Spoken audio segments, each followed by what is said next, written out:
और आपके साथ मैं हूं दिनेश गौतम। अभी का विषय जो सबसे महत्वपूर्ण और देश भर में जिसको लेकर चर्चा हो रही है, भारत के लोगों का सर्वोच्च मंदिर, उनके प्रतिनिधित्व के हिसाब से जो कहा जाता है लोकतंत्र में संसद, उसमें तो चर्चा हो ही रही है। हर जगह चर्चा हो रही है कि क्या वाकई नारियों को उनका अधिकार रिप्रेजेंटेशन में जो होना चाहिए था, बहुत दिनों से ड्यू था, सरकार वो दिलवाने की कोशिश कर रही है और विपक्ष क्या इस राह में रोड़े अटका रहा है। On May 9th, be part of history. Chinmaya Gita Samarpanam, a global Guinness World Record official attempt. Together, join online and let's chant Gita chapter 15, just 20 verses, simply read from the screen. Don't wait, register today. चर्चा इस बात की भी हो रही है कि क्या नारी वंदन के नाम पर उसकी आड़ में सत्ता पक्ष इस समय अपना हित साधने वाला गुणा गणित बिठाने में लगा है, इसलिए उसका विरोध हो रहा है। क्या वाकई इस समय जो सरकार कर रही है उसका नारी प्रतिनिधित्व, उसके कल्याण से कोई लेना देना नहीं है, जैसा कि विपक्ष कह रहा है कि यहां डिलिमिटेशन के बहाने राजनीति में अपना उल्लू सीधा करने की कोशिश सत्तारूढ़ पार्टी की तरफ से, दल की तरफ से की जा रही है। नारी वंदन को लेकर जो बात होनी थी वो तो पहले हो ही चुकी है, 2023 में ही हो चुकी है। क्या है सच्चाई, ये समझने की कोशिश करेंगे। कुछ ही देर बाद गृह मंत्री अमित शाह संसद में बोलने वाले हैं। उनकी बातों में क्या वो है जो आज खास तौर पर झलकता है विपक्ष को जवाब के तौर पर, हम उसको देखेंगे। लेकिन उससे पहले आपको यह बता दें कि इस वक्त की अहम खबर यही है और पूरा देश इस बात का इंतजार कर रहा है कि देश के गृह मंत्री आज जब इस विषय पर बोलेंगे तो क्या क्या महत्वपूर्ण होगा। कुछ ही देर बाद लोकसभा में देश के गृह मंत्री बोलने वाले हैं, विपक्ष के आरोपों का जवाब देंगे अमित शाह। संबोधन के बाद तीनों बिलों पर होगी वोटिंग, तो उनके संबोधन के बाद इस विषय पर वोटिंग होने वाली है।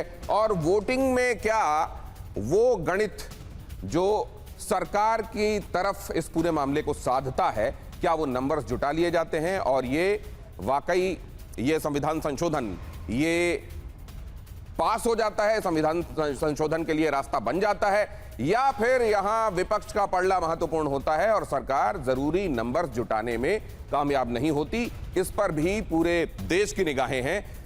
आपसे कुछ देर बाद देश के गृहमंत्री, कल भी गृहमंत्री ने सदन में अपनी बात कही थी, लेकिन वो एक उनका ब्रीफ उद्बोधन था। वहां उस समय जो उन्होंने बात कही थी, उन्होंने ये जरूर बताने की कोशिश की थी कि वो नैरेटिव जो चलाने की कोशिश हो रही है इस समय कि दक्षिण के राज्यों का पलड़ा कमजोर हो जाएगा अगर डिलिमिटेशन के बाद आरक्षण को लागू किया जाता है। तो उन्होंने बताने की कोशिश की ऐसा बिल्कुल नहीं होने वाला है, बल्कि अभी के नंबर्स को आने वाले दिनों में जब प्रोविजन के बाद इसको बदला जाएगा, उसको आप कंपेयर करें तो स्थिति सुदृढ़ ही होने वाली है दक्षिण के राज्यों की। आज वो क्या क्या और बातें बताते हैं, इस पर देश भर की निगाहें। और वोटिंग से पहले प्रधानमंत्री नरेंद्र मोदी की सांसदों से अपील भी सामने आई है। वोट देने से पहले अपने घर की महिलाओं को याद कर लें, आप मां को, पत्नी को, बहन को याद करें और उसके बाद ही वोट करें। अंतरात्मा की आवाज सुने। आधी आबादी को उनका हक मिलना चाहिए, प्रधानमंत्री ने कहा।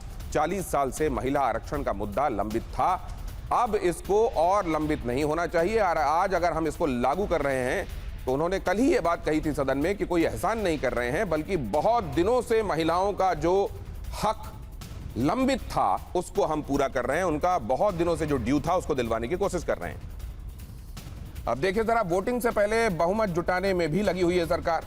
भारतीय जनता पार्टी के सांसदों के लिए 3 लाइन का व्हिप जारी किया गया है। तमिलनाडु, बंगाल में चुनावी ड्यूटी में लगे हुए सांसद भी बुलाए गए हैं।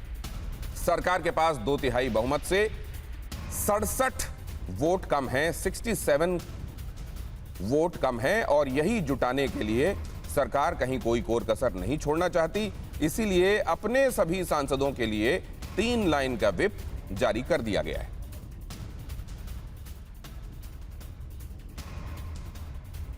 और महिला आरक्षण बिल पर राहुल गांधी ने सवाल उठाए हैं। आज इस विषय पर राहुल गांधी सदन में बोले।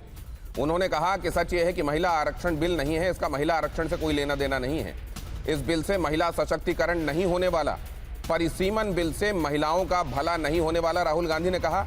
उन्होंने कहा कि जो पुराना बिल है वो लाइए, हम इसी वक्त उसको लागू कराने के लिए आपके साथ हम खड़े हुए दिखाई देंगे, इसको लागू करवा देंगे। लेकिन असल में जो आप ये नई कोशिश जो आप कर रहे हैं उससे किसी भी तरीके से महिलाओं का सशक्तिकरण नहीं होने वाला है।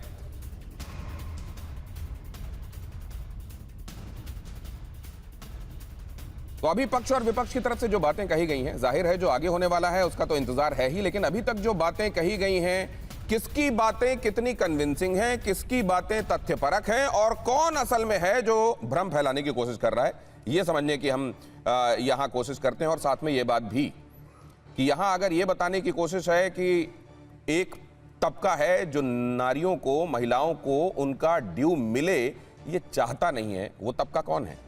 क्योंकि असल में ऐसा कोई नहीं दिखाई देना चाहता कि वो नारियों को मिलने वाले, महिलाओं को मिलने वाले उनके हक की राह का रोड़ा है। तो फिर कौन है ऐसा?